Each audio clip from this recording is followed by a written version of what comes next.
welcome everyone. Today we're talking about everyone's least favorite topic, grief and death. And today I am here with my good friend Heidi Harris, and we're going to dive into a little bit more about our personal stories, how we know each other, and hopefully give you guys some resources to make you feel a little less alone in this process. I'm on year 2. Heidi, I'm year 1.5. Almost 1.5. Yeah. And the reason that we wanted to do this is I feel like when we are both experiencing our grief, there's so many amazing resources out there for understanding your grief. Mm-hmm. But the resources that I felt were lacking is how to support somebody that's going through grief. Yes. So the whole reason that we're putting this together is to really help people become better humans. Like, how do you show up for your friends? How do you show up for a loved one? What do you say? What do you not say? Mm-hmm. That's what we want to dive into today. So even though grief can be a very narrow topic, I wanted to widen that to just be how can we be great neighbors, great friends to people? Yeah. And I'd add on that too, because it's such a dynamic when you're in it of how it feels, what feels good, what feels bad. Should I feel this way? Should I not feel this way? What is normal? And diving into a little bit more of the complexities of there's really not one path. No. Every day looks completely different. And it's just as surprising to us as it is to everybody else. It's how am I going to feel today? Am I going to be able to get out of bed? Am I going to be able to shower? Or is this just, your world is on a tilt. So, diving into some of those stories. And if you want to start, tell us more about, your journey with grief and where it started. So, it started a few years before the grief hit. I had some separation with my family. I was estranged from my mother. My father and I had a very great business relationship, so we kind of fell back on what was comfortable. So he and I, instead of having a father-daughter relationship, it was very much a professional relationship. Right. And without my mother involved. And they were married. And then in December, my father went in for what was supposed to be a routine surgery, ended up having complications. He had a life flight to a different hospital, died twice that night. He remembers dying, which was incredible. Right. Came back and then fought for about 4 or 5 more months. And then I went to go say my final goodbyes to him. And they told me that he had a couple more weeks or a month to live, and that was on a Monday, and he died on Friday. Yeah. So it all came and hit fast. Right. And for me, it was a lot of grief losing my father. It was also a lot of grief losing a professional relationship, because for me, when my body is in complete trauma, where do I go? I go to what's comfortable. Mm-hmm. And to me, it was work. And then he wasn't there at work anymore. Yeah. And then in addition to that, I inherited this relationship with my mother that was estranged, and the complexities that came with that. So it was like a tornado. Yeah. But Angel's story, and when I was originally thinking about this, I was like, Angel has to be on this, because your story is absolutely bone chilling. It's and there's people say that too, because it's one of those things where there's no rank to this stuff. I agree, but it's different. It's different. But tell everybody about your 2021 and 2022. A shit show. No. Yeah. No, literally. It was. And I think, again, that's where grief comes in all different shapes and forms. And my experience was, I'd say almost the better part of 10 years. My mom and I, very complex relationship. I grew up in an interesting scenario where I was the baby, but also the only. My siblings, my cousins were all 20 years older, and so my parents were older. So growing up, I didn't have, my grandparents. I said goodbye to them by the time I was 8.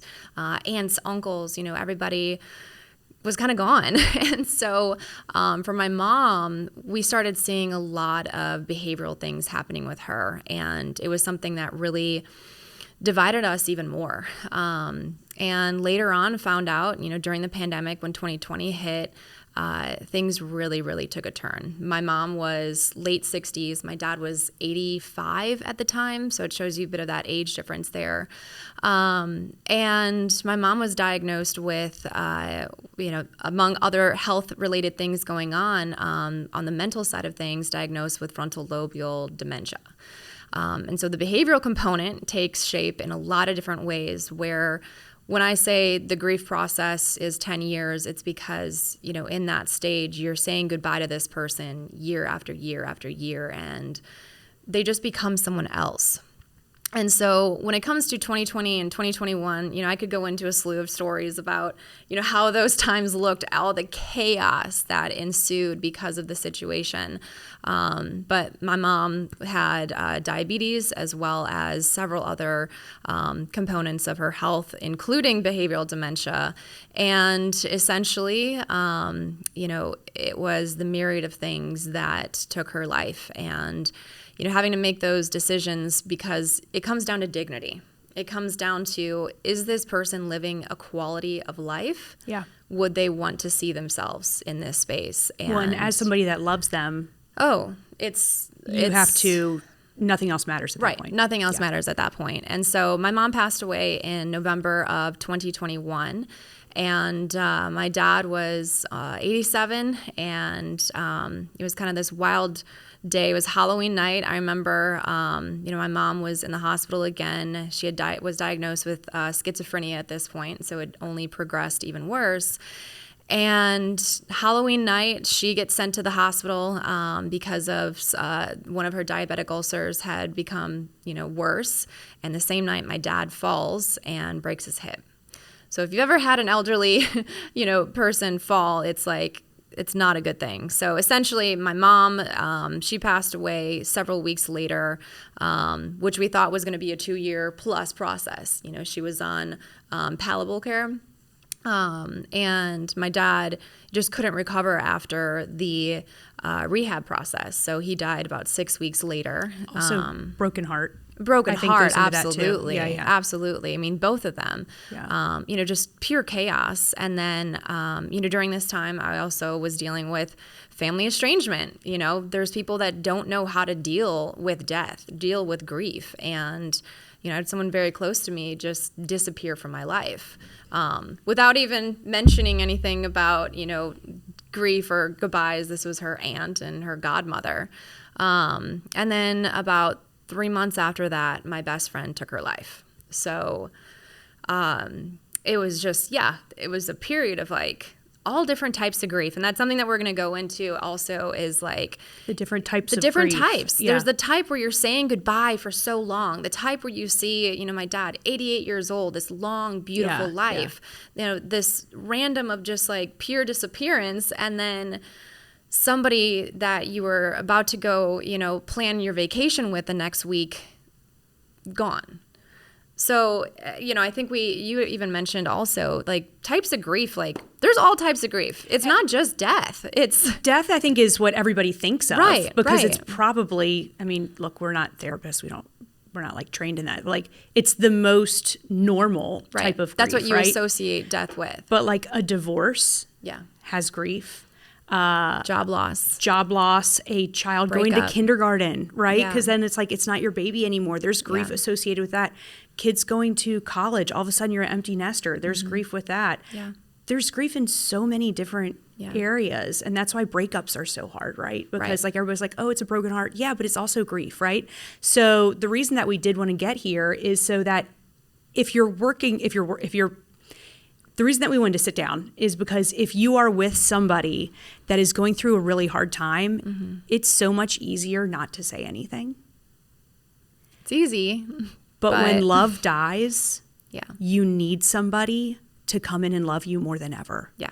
So we talked about yesterday was this grief pendulum, where once you have had this loss, and whether you can say, yes, that's me, or I know somebody that might be going through that, there's two very different sides of grief, in my opinion. When I look back on mine, I think of who showed up, who checked in on me. Because, again, I needed that love, right? So because I've gone through this incredible heartache, On the other side of the pendulum, I have deep, loyal love. I have never loved harder. I've never loved purer. I care more than I've ever cared because I know what it's like to lose now. Yeah. And like I've had mini grief, like a grandparent or something like this, but I'm talking about like Full on. Not sure if you can get out of bed kind of grief. Yeah. World, your axis that you once existed on was completely disrupted. Yeah, because grief, it feels like you're on flames and drowning at the same time. Yeah. So that's a good way to put it. Can you relate? Yeah. I thought you could. Oh yeah, that. I see that. But there's like this pendulum of like the people that showed up. Like the day after my dad passed, Angel just showed up at my house. I have no idea if you texted my husband. I don't know what happened, but you showed up with your husband. You had a plant and you're just like, let's sit down and talk. And I was like, I don't want to, but okay. Right. Right. But it was like, it was the showing up. It was the love. And that's where this loyalty, like I think we've always had this friendship loyalty, but like the roots grew so deeply in that. Sure, yeah. And then on the other side of the pendulum is like this intolerance for bullshit. Yes, that's a great way to put it too. It's just like when you've gone through that, it's an identity shift. And again, going back to the types of grief, it's like any part of your identity that has been lost, like you're having to figure out what that means again, how this, huge void comes into play. Yep. And I think in those times too, it's just like you learn when you're in it. And it's hard to say because unless you go through it, you don't want people to go through it. But unless you go through it, it's hard to understand. Yeah. Yeah.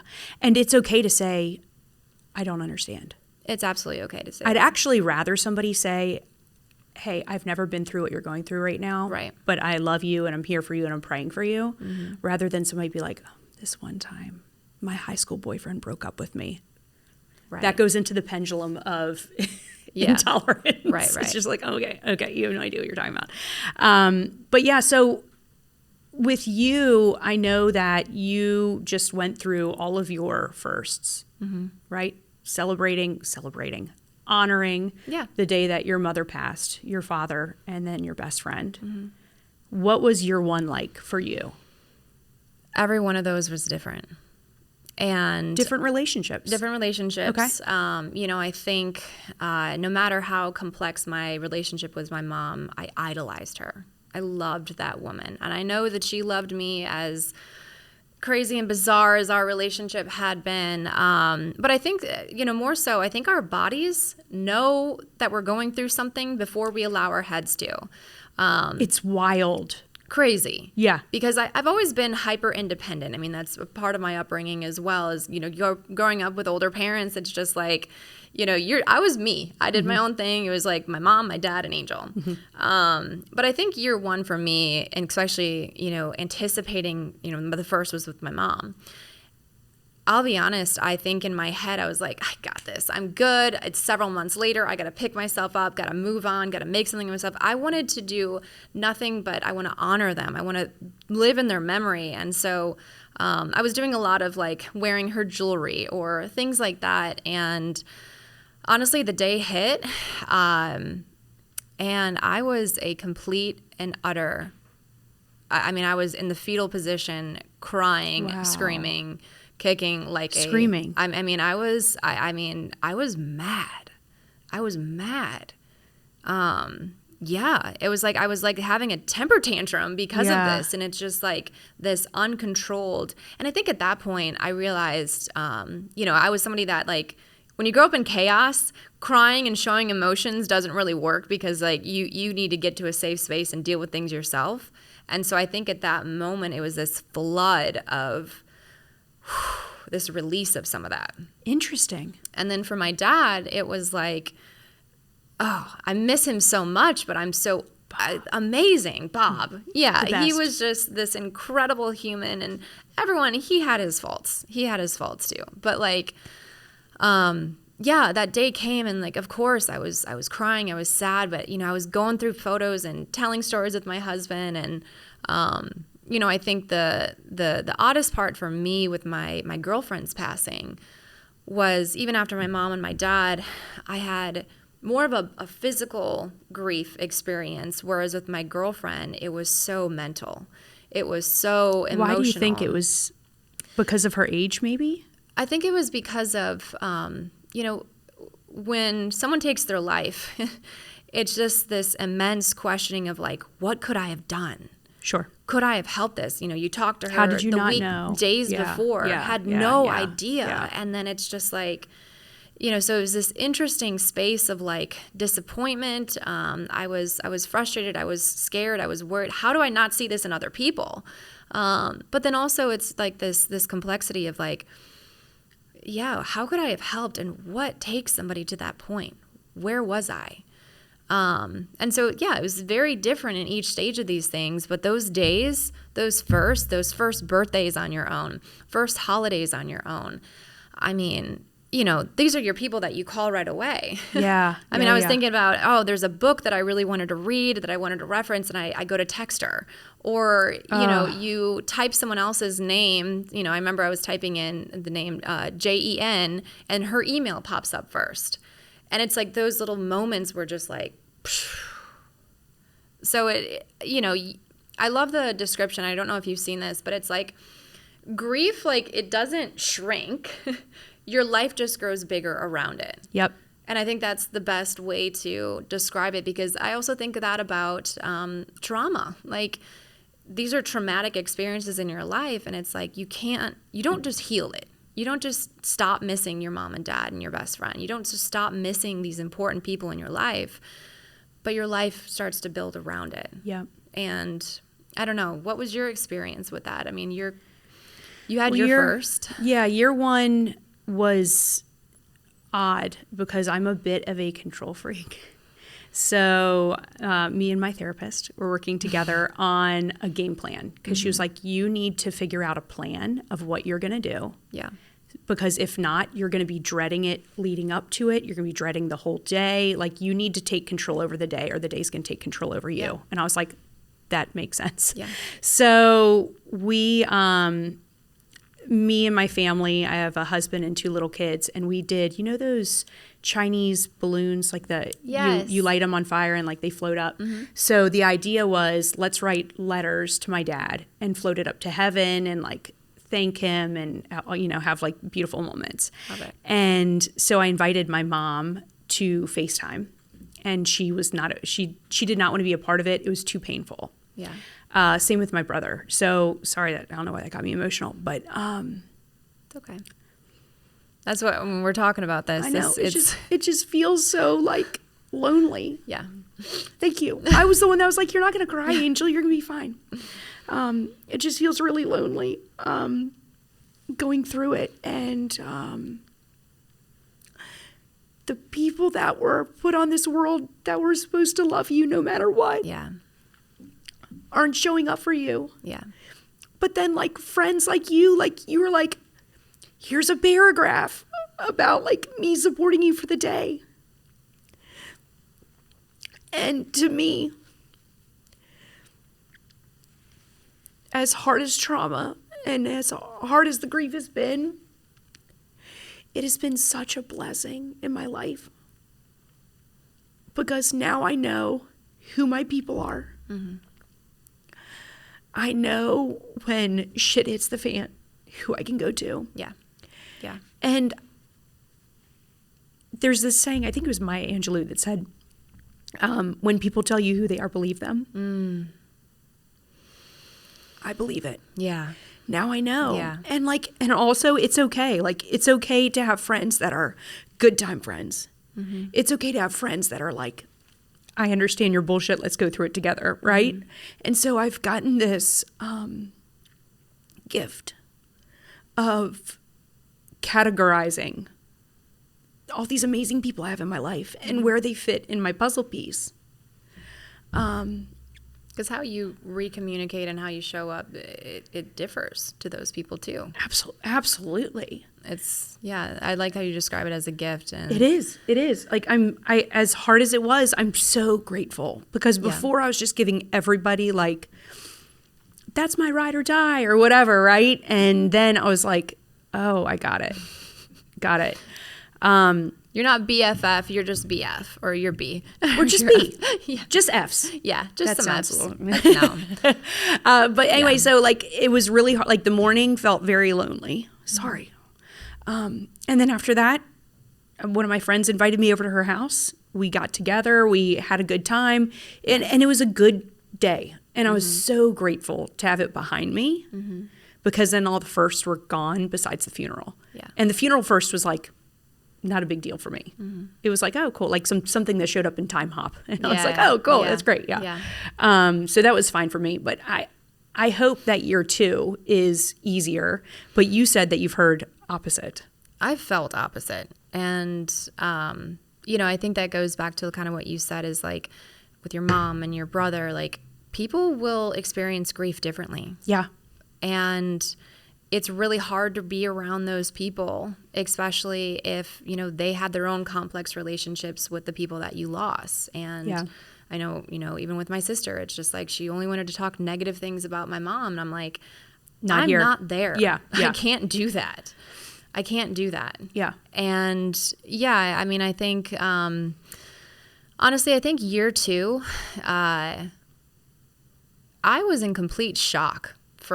I think I was in this, again, hyper independent mode of like, I got this. I need to pick myself up. I need to go do these things. I need to go work out. I need to do this. And then like, you just don't believe it. Yeah. How do these people that were so impactful, how is the people that made up the thread that makes up me just gone? Yeah. So, psychologically, your mind has to try and give reasoning to something. And that's where it's just this complex of like, they're just disappeared. They don't exist anymore. Yeah. And so year 1 was very much, very raw, but also so very shocking. Because that is when I started to really take a tune of how people showed up and what they did. And I sat back and I was quiet.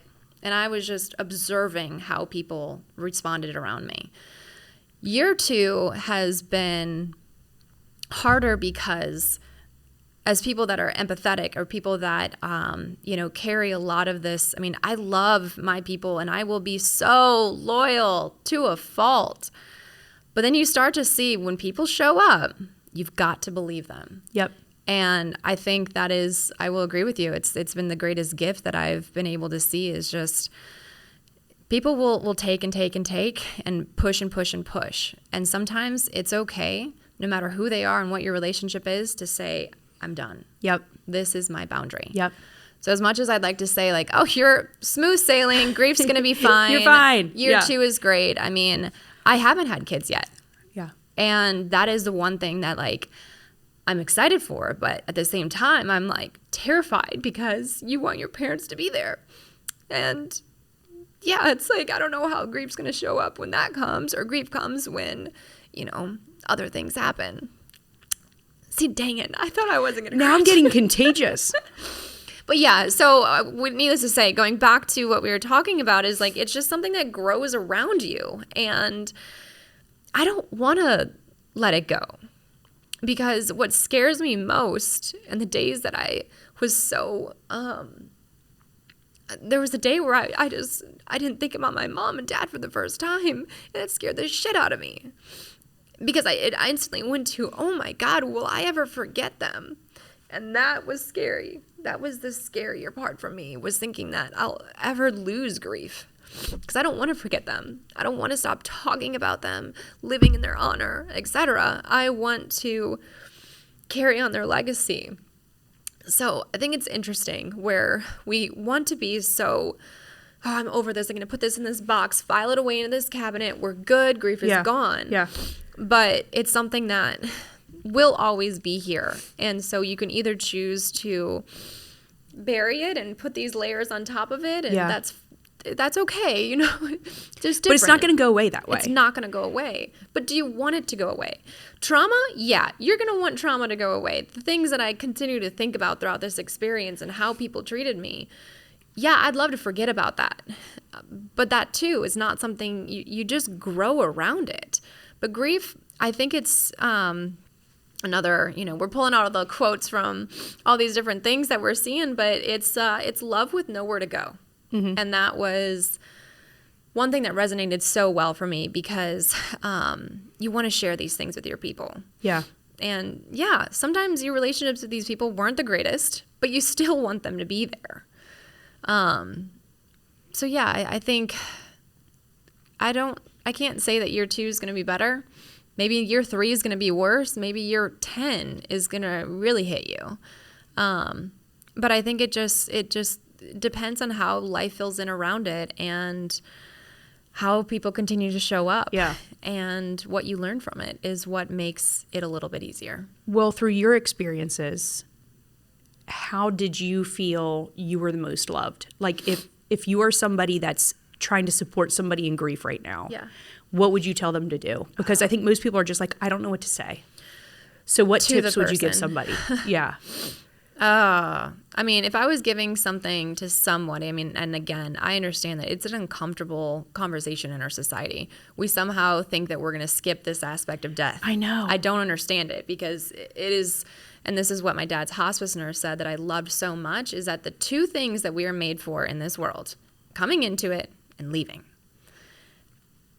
That is guaranteed. Yeah, yeah. And so I think it is hard for people when you come up to somebody that just lost and it's just like this awkward moment because they don't know what to say. And I believe people have the best of intentions in those moments. Absolutely. So it's very much thoughts and prayers. It's very much thinking of you. And it helps. I mean, yes, pray for me. Yes, pray for my family. Yes, think of me in these moments. But I think what's, was the hardest for me is when somebody that I was maybe acquaintances with or wasn't as close to would be like, how are you? And it's just like, I'm fucking shitty. This doesn't feel good. Yeah. Like my life, and sorry, I'm swearing, but like, no, it sucks. It sucks. So the how are you question was so hard. And, I think as people started asking me about it, there are people that were close to me that are like, how are you really? Yeah. How is today? And like, I was comfortable being like, didn't shower for the last 3 days. Yep. Watched, 14 episodes of Ted Lasso in my bed and didn't I remember leave. that stage. Yeah. Yes. And so I think the how are you is the hardest. And, again, with all great intent of people, thoughts and prayers, I'm so sorry for your loss. It's this interesting, we were saying this, it's an interesting thing when people say, sorry for your loss, and you're like, thank you. Yeah, so because etiquette-wise, etiquette's so hard. It's so hard because it feels weird. Yeah. Because it's like, I'm praying, or I'm sorry for your loss. Right. Thank you. Thanks. Like, thank you. But etiquette-wise, that's what you're supposed to say. Right. So it's just like, to me, it's like, thank you for acknowledging it. Yes. Because to me, the people that didn't acknowledge it, like, when you don't know what to say, saying nothing is the worst part. Oh. So say something. I mean, even if it was a heart emoji. Something. And I respect that it is hard for people and that it can bring up a lot of different trauma for other people as well. But yeah, I think saying nothing or the other thing was people bringing in their experiences. Oh, well, this happened to me and this happened to me and it's just like, again, everyone is you're drowning it on fire at the same time. So it's just like, So even how somebody responds, everyone's going to experience things different. How they lost somebody is going to be different. And honestly, I mean, some people might be very comforted with the sorry for your loss, things like that. But I remember the one thing, this girl that I used to work with, I see her out and about. It's maybe, 4 months after my mom and my dad and Jen had passed, and she sees me out with my husband and she comes up to me. Hadn't seen her in years. She's like, I saw your Facebook post. That fucking sucks. And thank you. In that moment, like verbatim, that is what she said. And I was like, thank you. Yeah. Just acknowledge it sucks. Yeah. It sucks. But now that's I understand. Real. It's acknowledging real. It's real. Right. It's empowering you and what right. you're going through. Exactly. But I can also understand that some people would be like, a little offended by that. Yeah, but I think it's my personality. Read the room. Yeah, they know with you. Yeah. And, I think it's so important, like, even if you don't know what to say, just show up. And, like, again, I don't even know if you communicated with my husband that you were coming to my house that night. I don't remember. But you just showed up. And, like, that was huge. And so just showing up, listening to the person. If you are out of state, call them. text them, send them a video message. The thing that meant the most to me was people that brought food. Because Food. Yes. food, right? Because you're going through so much trauma that you forget to eat. Yeah.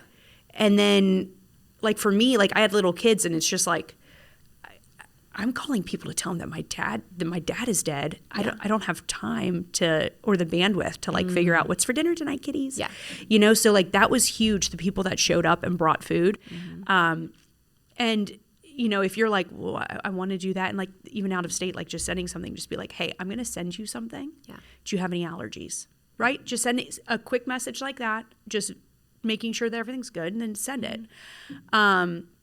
Yeah. I told you about this yesterday, and I meant to do a screenshot of it, and I cannot find the screenshot. I'm so mad. But I had a friend that sent me a text it was a couple weeks after my dad died. Because what happens, as you know, people flood in and thoughts and prayers, and then they're gone because their life continues to move on, as it should. Understandably. Yeah. My life is stopped, but their life is moving on, and that took me a couple days to like figure out.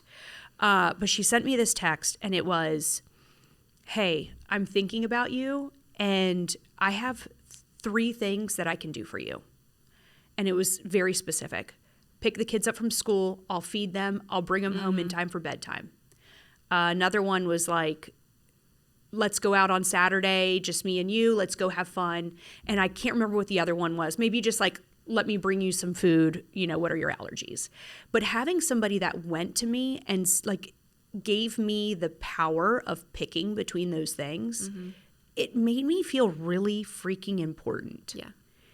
And Because those are like, that is the smallest decision that you even have power in that moment to make. And the wildest thing is I didn't even take her up on any of those things because I was so dang excited that somebody showed up for me in that way. Yeah. That like just the message went so far. Yeah. And I love the idea of being like, here's your options, which one's best for you. Yeah. And that's totally free, right? It just Yeah. takes time unless you're going to, you know, ship food or whatever. Right. But I thought that was really special, and truly just showing up however you can and however you feel comfortable and whatever the relationship supports, right? Because like I wanted to show up for my mom, but she and I hadn't talked in years. Yeah. So it was weird to show up, and grief is weird. Grief is not fun. So And it can bring out the worst in people too. Oh, absolutely. So for me, I was like, okay, I need to show up for her. I haven't seen her. What do? I book a flight and I have her pick me up from the airport because I'm like, let's go through the hard stuff first. Yeah. Like, let's get through this. Because the thing about healing, and I'm not talking about like just grief, but any kind of healing. Like if you have surgery, it hurts when it's healing. So just like grief, you know, I can put it under this rug and pretend it doesn't exist and categorize it or, you know, make it smaller than it really is. But you have to go through the pain. And it sucks. It sucks. But on the other side, it's so freaking beautiful. Yeah. Because then you have this clarity of like, these are my people that showed up for me. Oh, the clarity. Yeah, right? And you know who your people are. You know what your relationships can withstand. And again, I've never loved more. Yeah. And I think that as long as I can remember that it's a blessing, because the only thing we can control is ourselves, right? So like, to me, I just have to remember like it's a blessing, and it's brought me so much clarity in a life where I feel like I didn't have it with friendships prior to that. Yeah. Well, you know, again, it's always, you have 2 choices. You can let it consume you. You can let it take over you. You can be the victim to it. Or you can take it and do something good with it. Yep. And it is all about how your attitude shows up in it. It's how you choose. That is an active choice. Active choice, yep. To learn from it, to grow from it. And yeah, I mean, I think the clarity aspect is something super interesting because it's like you go through these dark clouds that consume you. And then slowly you're coming through to the light, and it's just like you see, who are these people? Who have they always been that you're finally starting to believe? And who are you? Yep. And how do you take this forward? That's a great point, is not just the clarity that I got in other relationships, but the clarity I had in the relationship with myself. Yeah. Who am I? What do I value? Right. Oh, the values come true even more. It's And wild. I think if there is one thing that I learned throughout, and this is kind of my mom's legacy and my dad too, is that they always wanted to help people. I mean, they would now talk about pouring from an empty cup. Like they were always, volunteering this, doing that, meeting to this, going and doing somebody, elderly person's hair. I think that was a big thing that helped me, was just being like, all right, I'm in this situation. What can I do to go help? Yeah. How can I go help others Yep. right now? And that just fills your heart. Yep. And it kind of, despite the shitty situation, it feels darn good. Well, speaking of helping, what resources would you say were the most beneficial to you? Do you remember that time I called you and I was like, hey, do you want to go scream in the forest? Yes. I loved it. So our way of healing was going on hikes. Mm-hmm. So Angel would come over to my house, and a hike was really nice because we were outside, we were in the fresh air, but we didn't have to do like the eye to eye thing. Right.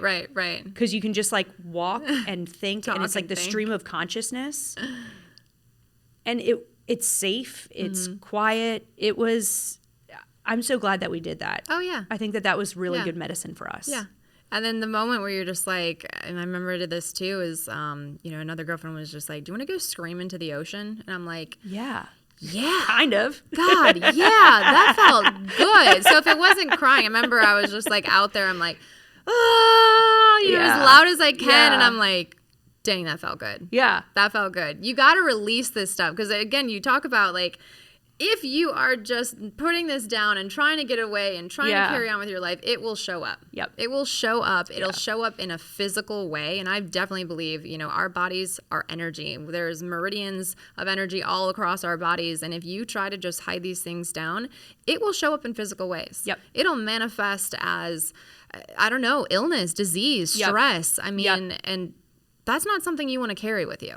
Well, and when my dad passed, I felt all of my grief right here in my throat. It was like a hard, like I can't breathe, like a mass when he died of esophageal cancer. Mm-hmm. So I feel like that was like my body's way of like storing it all in there. Yeah, very well could be. But you read a lot. You went on these. Oh, I read. I'm a reader. Screams. I mean, I'm honestly, I feel like sometimes you can self-help yourself into oblivion. But yeah, I mean, I read a bunch of different books. I tend to read a lot of like spirituality. I mean, I've studied a lot of different avenues of spirituality. So that was something that I was able to lean into. Therapy, I mean, I was lucky where I had, because of the situation and how hard things were with my mom and my sister, I had started therapy 6 years ago. And so she was, in this journey with me where, at one point she's like, I'm leaving to another firm, like, can't really, but I'm just like, you're not leaving me. Yeah. Like, I am following you. You know too much. You're not getting rid of me. So it was following, trauma bond. Trauma bond. But seriously, she knew every single story. She still knows everything, every single story. So therapy, I mean, as much as it is hard to go, you have virtual options. You can, it is important. You've got to be able to have the release of just getting an unbiased opinion. I also did masterminds. So I had 2 different masterminds, one that was throughout the period that I was going through with the caregiving experience, and then now the one after. And so, I think that's also interesting because you're with this group of people where it's personal and professional, but you can just talk about these experiences and get perspectives. How did you find these groups?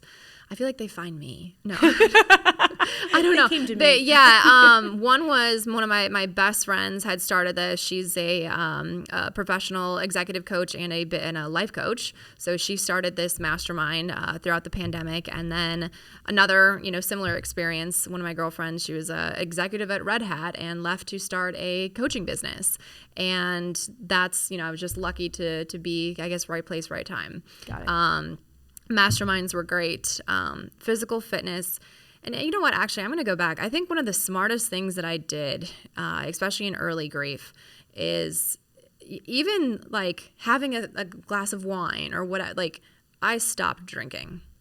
And that was, I think, the best thing that I could have done for myself, even if it was, 4 months at the beginning of the year, because I don't know how I would have handled those demons had I had a substance. And so that was something that definitely helped me in that time was I I need to release myself of this. I need to just see the pure form of Get in there and do the work. Yeah. Yes.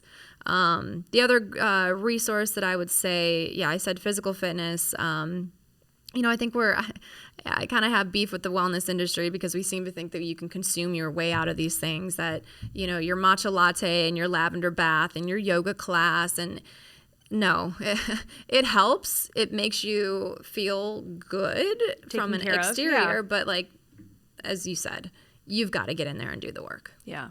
Yeah. For me, I had a friend just drop off this journal. And it's on the bottom here. Oh, yeah. You bought me this. I bought you this. Yeah. It's my favorite grief token. Mm-hmm. But it's a journal, and it's things that I had not yet processed, but it prompted me to process it. Mm-hmm. Like, one of them is, how are you going to feel on Christmas morning? I don't know. Oh. Right? Yeah. And then it's like, how do you want to feel on Christmas morning? Yeah. And then it's actually like, hey, it's Christmas morning. How do you feel? Yeah. Right? So it's really empowering to me. I'm making up a term. I call it pre-grief. Mm-hmm. So for me, like, that's really healthy for me because like when my dad died twice and then had a few more months with us, like I had that session of pre-grief where I was like, okay, I think this is happening. Yeah. Like, we really didn't know he was terminal until 4 days before, but like, I'm pretty sure that this is going to happen. Like, how do I figure things out? And for me with this book, it helped me prepare for the 1 year, Christmas, how to deal with family members. Yeah. What's always going to be special? What things do I not appreciate about the relationship? It helped me really like get it out of my brain so that my heart could heal. Yeah. And it's like $20 on Amazon. And I think it's like so that. magical. Prompts are big because I like that what you said. It's the pre-grief. It's how do you, at least start thinking about these things. And you can think about it in one way and it shows up differently. Yeah. One thing I would add to the pre-grief scenario, and one of our mutual friends, Emily, she had mentioned this that I loved, was put the dates in the calendar. Yeah. Put the dates in the calendar. And, I have, the date that her dad passed. I have, the date that your dad passed. I have, my mom and dad's birthday, their death dates, because I share that with my husband because I don't want to have to remind him that day. Like, I might be a little off. I might be a little strange. I mean, I don't know. I mean, I was lucky to have a really great work environment where, they were very much about, hey, we're humans. We're having this experience. Yeah. And I remember it was hard, but I told them, I was like, listen, there's these 2 dates that are coming up. I have no idea how they're going to be or how I'm going to be. Yeah. And I remember my executive director was like, hey, keep it cool today. Don't take a meeting if you don't want to take the meeting. Just do what you got to do. But I would much rather have somebody be like, hey, this is coming up for me and it's going to be hard for me and I really don't know what's going to happen. Yeah. Rather than somebody not say anything at all. Yes. So Yeah. if it's you and your own grief, don't Yeah. be afraid to reach out and be like, hey, these are the things that I need to take care of myself and also protect yourself a little bit. And if you're around a friend that has gone through grief in some way and they continue to bring it up, like, let them acknowledge it. Let them have that. I think that is something where people just tend to think it's negative. Oh gosh, she's so negative. She's still talking about her dead mom. And it's just like, yeah, well, if it's your friend, they're still going through something. Yeah. So give them that space. Absolutely. Hold space safe. Hold safe space for people. Yeah. That is extremely valuable. So what I did is I knew I needed a therapist because I had like all these different dimensions of everything that was going on. And I have this friend who is also a Reiki healer. And I had heard of Reiki. I didn't really understand what it was, but she did I think it's called a session on me. And it was wild because like immediately through the session, all I heard was love, love, love, love, love. And I was like, okay, this is weird. And this is 2 months before my dad died. Okay. So like, it's this weird, like, is he going to live? Is he going to die? Like, what's really going to happen here situation? And I was still not speaking to my mother. And so I kept on hearing that and I was like, okay, sure. And then what came through to her was an old fashioned key, like from the 1700s, like the big iron keys. Yeah. And she's like, I have no idea what this key means. And I was like, I have no idea why it keeps, like, love keeps coming to me. Yeah. So anyway, as time went on, now what I'm currently going through is I have to prepare to sell my parents' house. Mm-hmm. Well, the house is built in 1765. The key to get into my parents' house is this iron key that she had during this Reiki session. That reconnected. And I have to keep on reminding myself, love, love, love, Yeah. love, love, Yeah. through all of this. So to me, I was just like, that is wild. Right. And I can't explain it. It's not up for me to explain. Mm-hmm. But then I decided, I don't want just a therapist. I want a healer. Mm-hmm. So I went to somebody that I could talk to about my energy. I could talk to about family dynamics. My mother isn't just medically unhealthy. She's also mentally unhealthy. So it comes with a lot of different waves of issues. Complexities. Yeah, and I knew I needed somebody, and my healer has been so instrumental. But like, if you are going through grief or you have a friend that's going through grief, a way to show up is also just like, hey, I've got this friend that lost somebody, and they found this person. Yeah. Don't know if this helps you. Right. Don't know if this is for you, but this could be a good person. And that's just it. Let the person make that decision if it is for them or not, because you never know what could work for you in those moments. And I think just having the access and understanding of different modalities. Yep. I mean, I even went into something called a theta pod. Is that the water thing? No, it's like this machine that spins you while you're listening to EMDR. I hope I'm saying the right word, but it's like this like LED lights, and it's like going to the beats of binaural beats. And so it's like this really interesting, tranquil experience where you're spinning while this is happening. And it's like, you're having these flashes of childhood, flashes of this person, flashes of this person. And it's like 30 minutes you're in this thing. Like, don't sit up because you kind of get nauseous. But it is, again, it's just, there's different modalities that are out there. The Theta Pod is something that they recommend for people with PTSD. Okay. Again. Theta Pod. There's these things available. THETA. Correct. POD. And the aspect of it is the idea that in theta, that's when we're little kids, where we don't have all these life experiences to traumatize us and to, turn us into these different people. So you're just in this like playful little world. And it takes you back to that. It tries to kind of recalibrate you a little bit.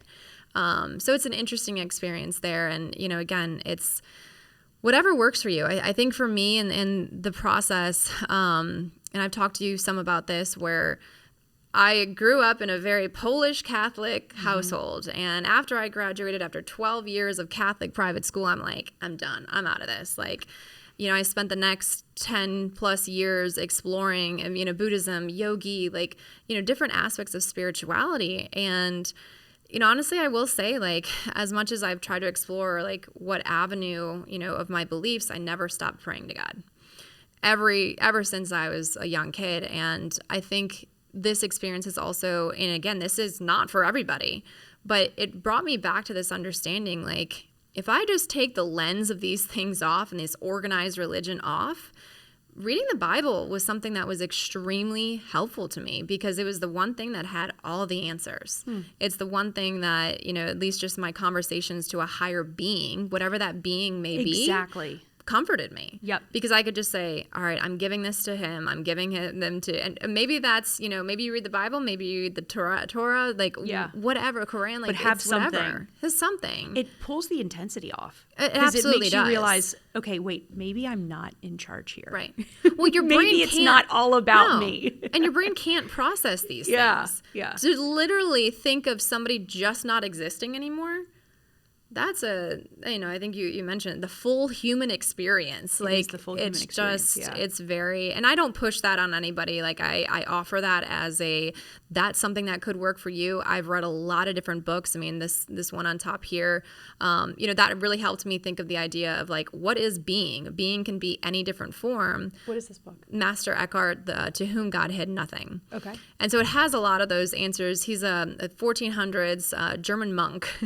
And so he goes through all these different stories and answers to things of like, why do bad things happen to good people? And what I loved about some of these readings and even like the Four Agreements is that they don't say like it's God, it's Jesus, it's whatever. It's just, it's a being. It's something higher than yourself. And if there's one thing that really, really, I think got me through some of the darkest days, it was just knowing that I had something else to lean on. Absolutely, because then it makes you remember I am small. It's just one little thing in this huge world. This little speck. Yeah.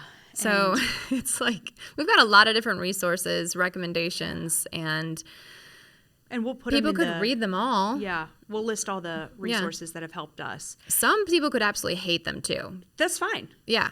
Because there's one that I was really frustrated by that I learned later on was like, someone was like, I went to a therapist who specialized in PTSD and grief. And she's like, well, here are the stages of grief. I'm like, no, honey. Nope. No. They're like this today. I was like, you cannot begin to tell me that it's like, okay, day one, day two, like quarter one, quarter two, sadness, anger. I'm like, girl, I have these all in one day. Like, this is not, you can't. And then the other book that I actually passed on to a friend who's going through grief right now is It's Okay to Not Be Okay. And I wish, I'm going to put this in the link as well. Author is Megan. I'm sorry, Megan. Like, she's a great author. I just cannot think of her name. You're great. But that book was a lot of debunking the aspect of like, there's no stages. Everything is a wild west out there. Yep. Days are going to be good. Days are going to be bad. Show up for other people, but show up for yourself first. Yeah. Well, and what along the way do you think was the least helpful? Because we've talked about like if you are supporting somebody in grief, these are the things that you need to know in order to help them. But also, I think it's really important to talk about what is not helpful. Yeah, I mean, I think that's where, for me at least, it came into the aspect of setting very strict boundaries with relatives. Okay. And, for me, it was like, I understand that you have a different experience, but yeah, I mean, bad-mouthing the person or bringing up other traumas or rehashing those things, that's not helpful. So if you can't say anything, then don't say it at all. Yeah. I think that... Send a pizza, though. Send a pizza. Disappearing. Not a great way to show up for somebody that you claim to love. So yeah, I mean, I think those are pretty significant aspects of it. Yeah. As well as, I think there's other things where sometimes when you want, it's like somebody will want to bring it up when you're not ready for it. And it's like, you never know how, your day could be going fine. And then someone's like, remember when your, person did this? Or do you remember when this happened? And it's just like, no, but I do now. Thank you. Yeah. Thank you. But also you don't want them to forget it, right? Like if we never mentioned again your mom, dad, or Jen, you'd be heartbroken, right? Absolutely. So it's a weird... Talk about them all the time. It's a weird... Right.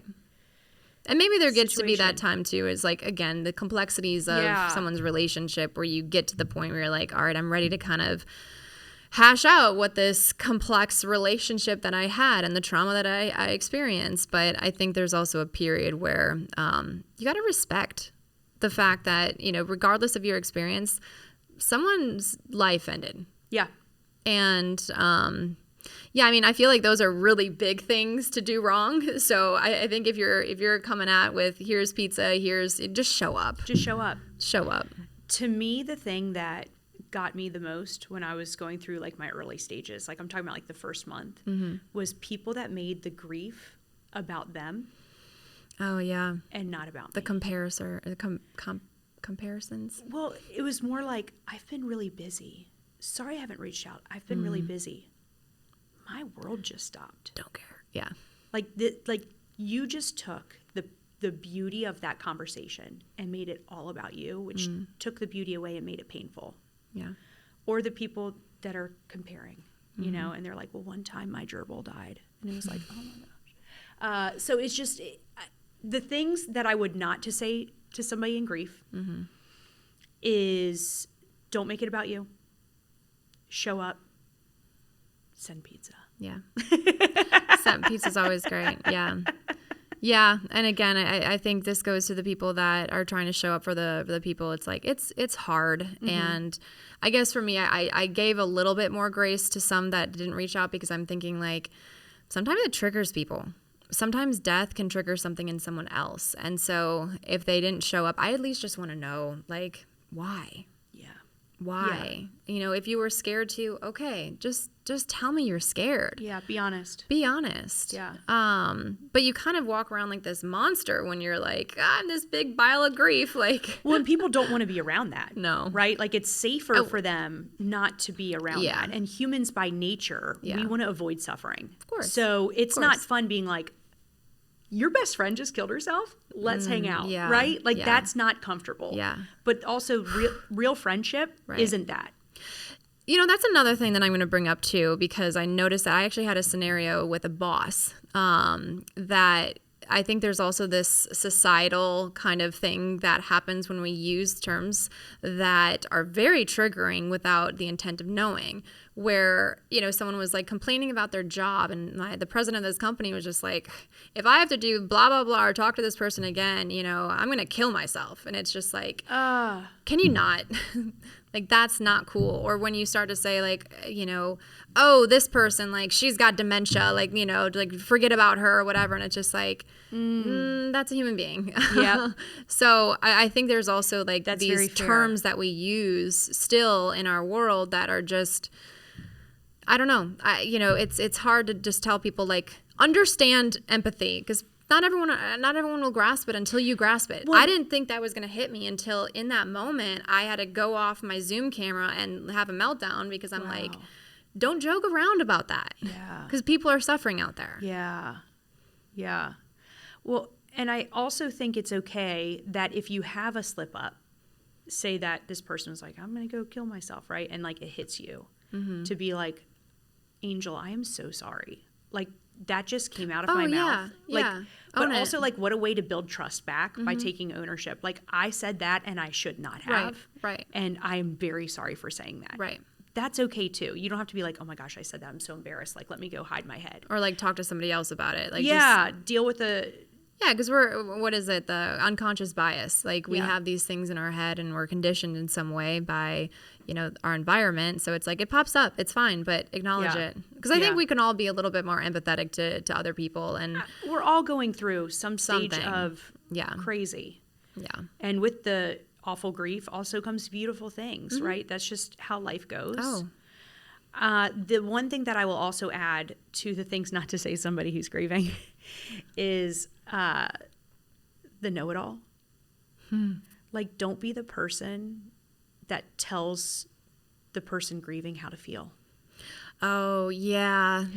You're in shock. Mm-hmm. You're not thinking about that. Like the criticism or like that's the anger cycle. And it's like, that is such a boundary to me. Yeah. Like, don't tell me how I feel when you also haven't like been checking in on me. Mm-hmm. And like, but like me and you, like you could have been like, oh, I wonder if that is the anger. Right. Yeah. But like, well, it's a way to shape it. And I learned that in my coaching program where it's like, it's other person listening first. Mm-hmm. So listen to what show up for this person, understand what's going on, but then be reflective. So if they offer something, then reflect back on that. Don't assign how somebody feels. Yeah. You cannot do that because that's not helpful. And it sounds like it can belittle somebody at the same time. Could not imagine more. Yeah. I could not agree more. Well, I think we've covered a lot of different topics, and hopefully this was something that was helpful for people listening. Yeah. We're going to put as many of the recommendations as we've covered today into the description of this post, and I think I'll say for both of us, like if you have questions, if you want to talk about something, if you can relate to something, if you want to share your story, we're a pretty open book. Yeah. So would love to hear from you. And, I think the biggest thing is just knowing that you are seen and everything you're going through matters. It's validated no matter how ugly and messy it can be. You're a human and we're going through a very complicated process. But the process doesn't just end. No. Sorry. It's not like, oh, okay, the funeral's over, back to life. Right. In fact, it can even get messier after that. We call it the tsunami of bullshit. The tsunami of bullshit. Angel and I call it. Yeah. So continue, if you're one of those friends out there or a spouse, like being a spouse of somebody who's grieving is tough. not fun. Not easy. But just like continuing to show up, continuing to mention the people by name. Yeah. I love your idea about putting it in the calendar. Yeah, that was a good one. That's a great That's a good tip one. for everybody. Because like you see stuff on Facebook, it's like, so-and-so passed away today. You just put it in your calendar then, and then next year you can check in on your friend. Like my husband knew, like June 3rd, hey, thinking about you and your mom today. Yeah. Hey, it's Mother's Day. If you can't, do this, like go home and, yeah, it's huge. Good. But Good. Well, thanks for joining me on this. I love this. I hope this was helpful. I hope that we can touch some people in many different ways. And we're still new at this, so we've got a long road ahead. Yay. All right. Thanks, everyone. Thank you.